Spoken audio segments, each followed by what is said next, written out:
अक्सर हमारे दिमाग में एक सवाल हमेशा घूमता रहता है कि आखिर हमारे इतना मेहनत करने के बाद भी हम गरीब क्यों हैं? आखिर हमारे साथ ही ऐसा क्यों होता है? और ये एक ऐसा सवाल है जो लगभग सभी लोगों के मन में होता है।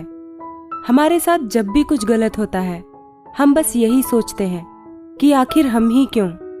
हम दिन रात एक करके इतनी मेहनत करते हैं, फिर भी जिंदगी भर वही स्थिति बनी रहती है।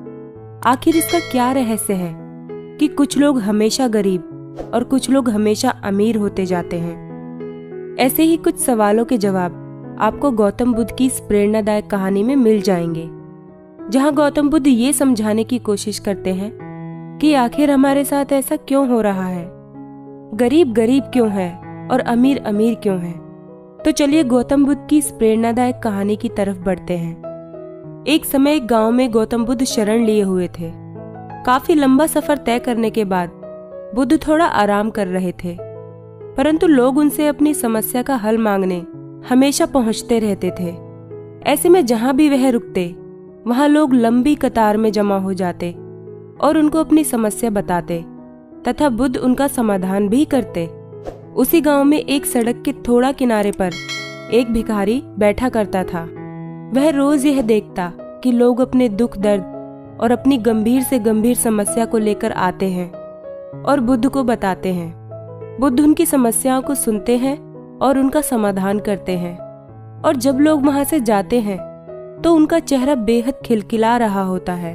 वे बहुत खुश दिखाई देते हैं, वे मुस्कुरा रहे होते हैं और एक नए जोश से भरे दिखते हैं।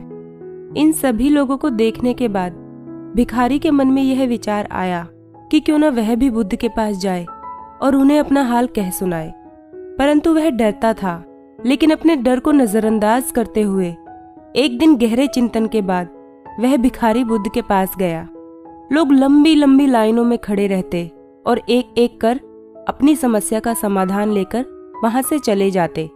ऐसे में गौतम बुद्ध के चेहरे पर सदा मुस्कान रहती और वे हमेशा इसी तरह समस्या का हल बहुत ही सहजता और आसानी से बता देते।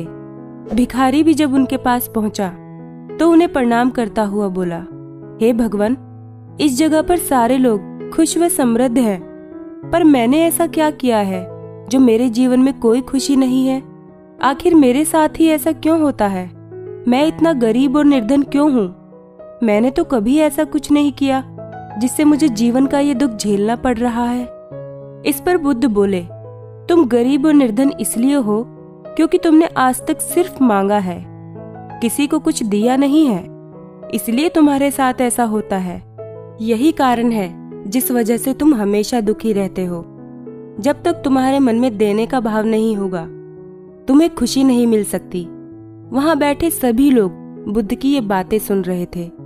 सब लोग हैरान थे और सबके मन में ये सवाल उठने लगा कि यह गरीब आखिर किसी को क्या दे सकता है।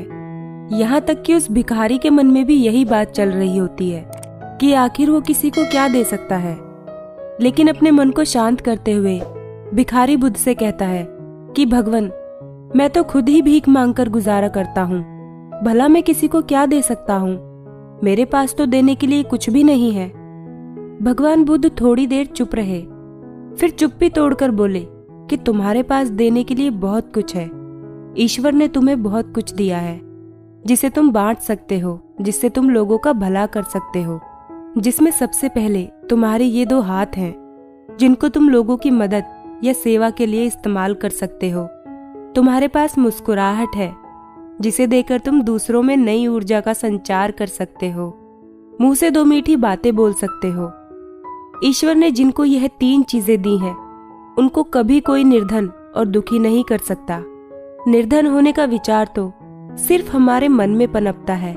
यह सिर्फ एक भ्रम है जिससे तुम्हें उभरना चाहिए और अपनी जिंदगी की नई शुरुआत करनी चाहिए।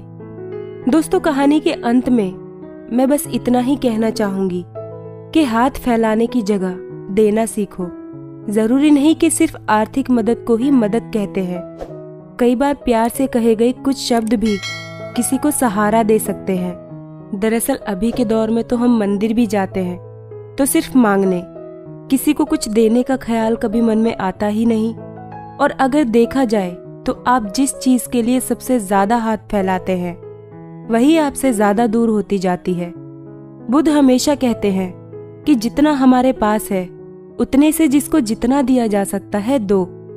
अर्थात जिस इंसान में किसी को कुछ देने की भावना होती है वो कभी गरीब नहीं हो सकता।